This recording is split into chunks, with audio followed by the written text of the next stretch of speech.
అసలు నిన్న మొన్న నిద్రపట్టనీయకుండా కనీసం మీరు ప్రశాంతంగా పండుకోవద్దనేటటువంటి కుట్ర చేసి అన్నిట్లలో సర్వేలలో కూడా ఈ కొడుకులు మనం పండుకోవద్దు అని చెప్పి ఎన్నో చూడు 90 కంటే ఎక్కువ ఇచ్చిన పాపన పోలేదు సార్ ఎవరు. అరే అట్లెట్లు వస్తారు సార్ మాకు ఎక్కువ వస్తాయి కదా అని అంటే ముచ్చటనే లేదు. ఇక్కడ కూర్చుంటారు వచ్చి సెఫాలజిస్టులు అంటారు, సైకాలజిస్టులు అంటారు, ఎవరెవరు మొత్తం మీద మాత్రం మమ్మల్ని ఎట్లా అని అంటే ప్రశాంతంగా పండుకొని అన్నటువంటి పరిస్థితులు చేసింది. కానీ మాకు మాత్రం నేను ఇదే పొద్దునే ఢిల్లీ నుంచి వచ్చిన, కానీ అక్కడ మాత్రం మాకుంటున్నటువంటి కాన్ఫిడెన్స్ ఖచ్చితంగా మనం ప్రజలు నమ్ముకున్నాం.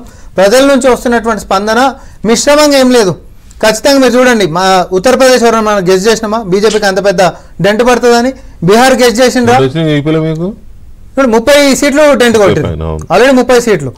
సో ఎక్కడ ఏదున్నా ఇండి అలయన్స్ కానీ లేకపోతే ఎన్డీ అలయన్స్ కానీ రెండు అలయన్స్ల మధ్యలో జరిగినటువంటి దాంట్లో అబ్కీ బార్ 400 పార్ అనేటటువంటి నినాదం అలా ప్రచారంలోనే పోయింది, అది మనకు కూడా తెలుసు. కానీ ఖచ్చితంగా వచ్చేస్తుంటూ పోయినసారి కంటే మాత్రం సీట్లు ఎక్కువ వస్తున్నాయి అనేటటువంటిది విశ్వసించారు. మోదీ గారు కాంగ్రెస్ అధికారంలోకి వస్తే లేకపోతే ఈ కూటమి కాంగ్రెస్ కూటమి ఇండియా కూటమి అధికారంలోకి వస్తే అయోధ్యని కూలగొడతారు అన్న స్లోగన్ కంటే ఆయన పదే చెప్పినాడు, దాన్ని బాగా బలంగా చెప్పినాడు. ఆ దానికంటే బీజేపీ మళ్ళీ అధికారంలోకి వస్తే రాజ్యాంగాన్ని మార్చేస్తుంది, రిజర్వేషన్ రద్దు చేస్తుందని కాంగ్రెస్ చేసిన ప్రచారం అది రేవంత్ రెడ్డి సృష్టించిన ప్రచారం అనుకుంటుంది. అంటే సృష్టించడానికి మీరు ఎట్లా అంటారు సార్? అది సృష్టించడం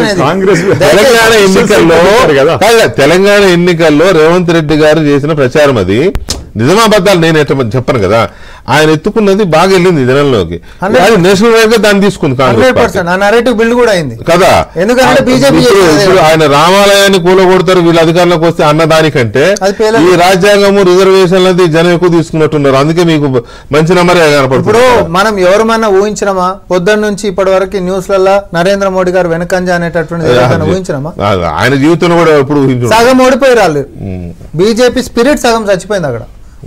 అంటే నేను అనుకుంటున్నానంటే ఒక నాయకుడు అసలు 400ని తీసుకొచ్చేటటువంటి గదేమంటారు ప్రపంచంలో అందరికంటే పెద్ద లీడర్ అవుతుండని విశ్వగురు అవుతున్నటువంటి వ్యక్తి అసలు ధూమ్ తడాక ఇట్లా చేయగానే అయిపోతుంది మాకు వచ్చేసేస్తుంది, మా అసలు 60, 70, 80 గట్టు కొడితే 90 కారణం మీరు అయిపోతారు. ఇవన్నీ కూడా చూడాల్సినటువంటి అవసరమే లేదని చెప్పి స్టాక్ మార్కెట్ లో రిఫ్లెక్షన్. రాహుల్ గాంధీ వయసు అన్ని రావు సీట్లు కాంగ్రెస్ పార్టీకి అన్నాడు, అంతకంటే రాహుల్ గాంధీ వయసు 30.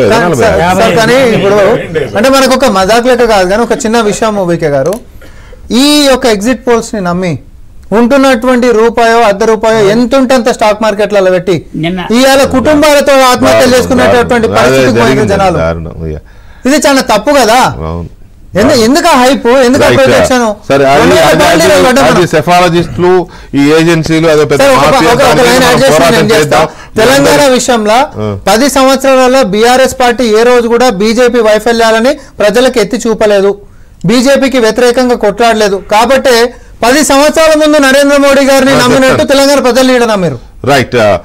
ఒక్కసారి కిషోర్ రెడ్డి గారు, ఈ మీరు అనుకున్న ఫిగర్స్ అయితే కావు, మీకు కంఫర్టబుల్ నంబర్ వస్తుంది, మీరు మళ్ళీ అధికారంలోకి వచ్చేంత నంబర్ రావచ్చు అనుకుందాం, కానీ మీరు అనుకున్న 400 పార్ లేదు 300 పార్ లేదు. 400 పార్ మోడీ గారే చెప్పారు కదా, అదే పార్ అన్నప్పుడు డిస్కషన్ అంతా 400 వస్తాయా లేదా అన్న టైప్ లో అయిపోయింది. ఆపోజిషన్ మొత్తము ఒక కన్ఫ్యూజన్ లో పడిపోయింది అనేది, అది స్ట్రాటజిక్ ప్లే అని చెప్పి.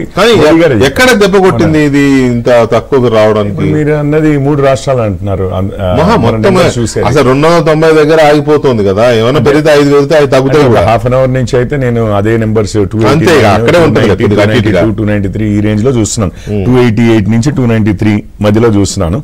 సో ఇది ఉత్తరప్రదేశ్ అన్ఎక్స్పెక్టెడ్, దాదాపు 35 సీట్లు ఎస్పీకి అని అన్నారు. దాని తర్వాత ఒక 7 సీట్లు ఏమో కాంగ్రెస్ కి, లాస్ట్ టైం నేను చూసినప్పుడు ఒక 40 సీట్ల దాకా ఉత్తరప్రదేశ్ కొంచెం డిఫరెన్స్ వచ్చింది. మిగిలినవి కొంచెం రాజస్థాన్ లో తగ్గుతాయి అనుకున్నది, కర్ణాటకలో కూడా 2-3 సీట్లు తగ్గుతాయి అనుకున్నది, కొంచెం ఎక్కువ నెంబర్స్ తగ్గుతున్నట్టుగా చూపిస్తుంది. హర్యానాలో అయితే దాదాపు టఫ్ గానే ఉంటుందని చెప్పి ఫస్ట్ నుంచి అనుకున్నాం. అంటే ఆ నెంబర్స్ అయితే తప్పనిసరిగా అలారమే. అది నెక్స్ట్ టైం కి మోడీ గారు ఎలక్షన్ లో ఉంటారో తెలియదు. ఇప్పుడు బీజేపీ పరిస్థితి ఏంటంటే కొంచెం ఇప్పుడు 272 మెజారిటీ, సరే మెజారిటీ ఎన్డీఏ క్రాస్ అయినా బీజేపీ ఇండివిజువల్ గా క్రాస్ అవుతుందని చెప్పి ఇప్పటికీ హోప్ ఉంది. Let us see. అయితే ఒక్క విషయం, మీరు రామ్మోహన్ రెడ్డి గారు ఇంతకు ముందు ఇది